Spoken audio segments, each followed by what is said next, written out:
Sebelumnya izin memperkenalkan diri, nama saya Reni Maulida dengan SPM 2213022022. Saya Happy Melia Sari dengan NPM 2213022031.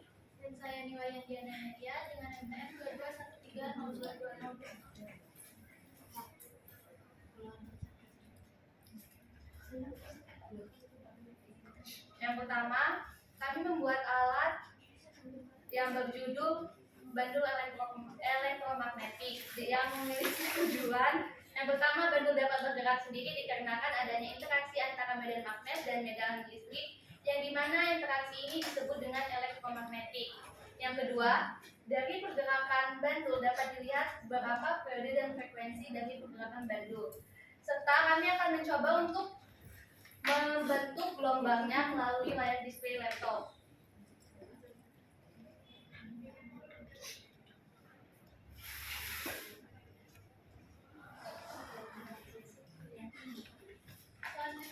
Selanjutnya, alat kerja. Pada tiang pendulum terdapat sebuah sensor.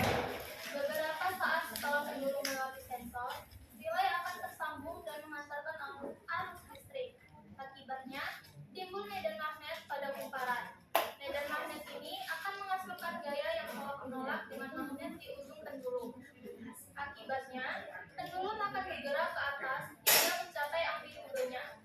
Selama pendulum bergerak ke atas, relay akan terputus hingga arus listrik berhenti mengalir pada kumparan. Ketika pendulum bergerak turun dan melewati sensor, relay akan menghubungkan kembali arus listrik. Hal ini menyebabkan medan magnet muncul kembali dan mengakibatkan munculnya gaya yang saling tolak-menolak antara kumparan dan pendulum. Akibatnya, pendulum kembali bergerak ke atas. Proses ini terjadi secara berulang-ulang sehingga pendulum mengalami osilasi. Selanjutnya yaitu progress project alat.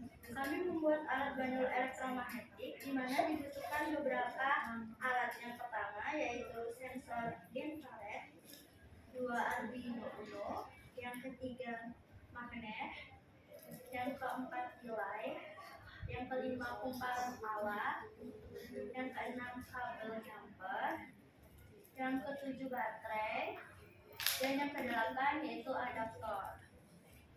Adapun progres alat yang sudah kami lakukan per tanggal 15 November 2023. Sebelumnya kami belum berhasil untuk membuat bandul bergerak, namun saat ini kami sudah mampu membuat bandul bergerak sendiri, hanya saja pergerakannya belum maksimal. Dan kami juga sudah mencoba untuk dapat menampilkan periode dan frekuensi bandul di layar display laptop. Itu bisa dilihat di bawahnya ada periode sama frekuensi yang tercipta. Memang belum besar periodenya dan frekuensinya karena memang pergerakan bandulnya masih tinggi.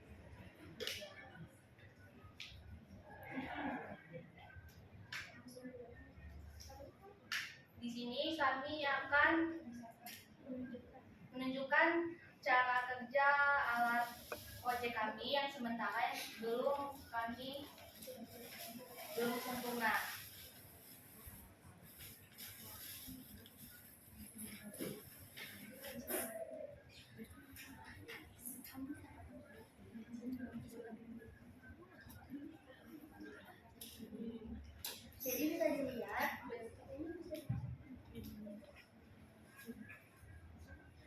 Jadi bisa dilihat di alat ini bahwa bandul dapat bergerak itu dikarenakan adanya medan magnet dan medan listrik di kumparan yang sudah dialiri listrik dari adaptor, sehingga terdapat medan listrik di sekitaran kumparan magnet, di sekitar kumparan alat yang akan berinteraksi dengan medan magnet, sehingga hal itu menyebabkan bandul dapat bergerak sendiri.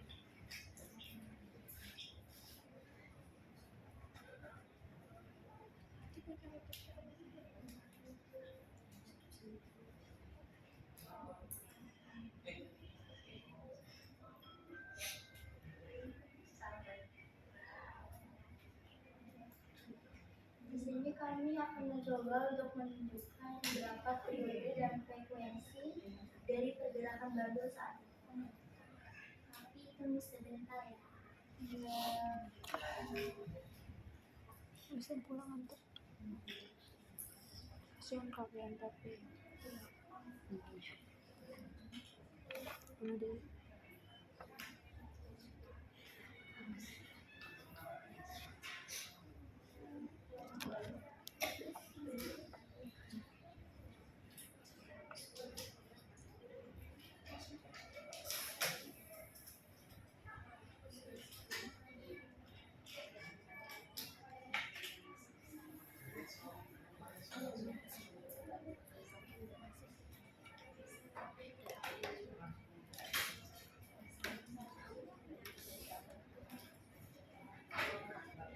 Oh, dan ada satu lagi. Jadi dari alat kami, apabila tidak dimunculkan data pengkodingannya, bandul tidak dapat bergerak seperti tadi. Namun jika di layar laptop itu sudah ditunjukkan pengkodingannya, maka bandul itu dapat bergerak.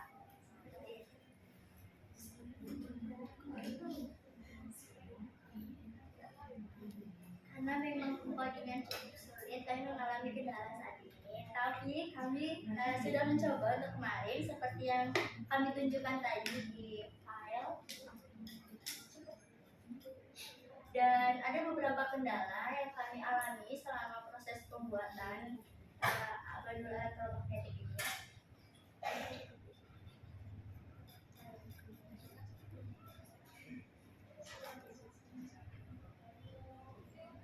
Untuk saat ini kami mengalami kendala yaitu pergerakan bandul itu belum maksimal. Jadi pergerakan bandul itu baru kecil, sangat kecil, sehingga bentuk lubangnya juga belum bisa kami cari karena memang pergerakannya itu masih sangat kecil. Ya. Jadi kami masih berusaha untuk membuat bandul dapat bergerak sebesar 15 derajat. Cukup presentasi dari kelompok kami. Apabila ada kurang dan salahnya kami maaf. Sebelum itu, apabila ada pertanyaan, kami Dwi Wulandari. Baik, izin memperkenalkan diri. Nama saya Dwi Wulandari. Izin bertanya, kenapa kalian memilih alat ini sebagai proyek dari kelompok kalian? Jadi waktu itu kami mencari referensi tentang beberapa materi yang sudah diajarkan di gelombang, dan saat itu kebetulan memang kita belum lama belajar tentang elektromagnetik. Nah, setelah kami mencoba mencari-cari, kami menemukan referensi gitu tentang alat tentang bandul elektromagnetik ini. Cukup, terima kasih atas pertanyaannya. Kami akhiri presentasi pada siang hari ini.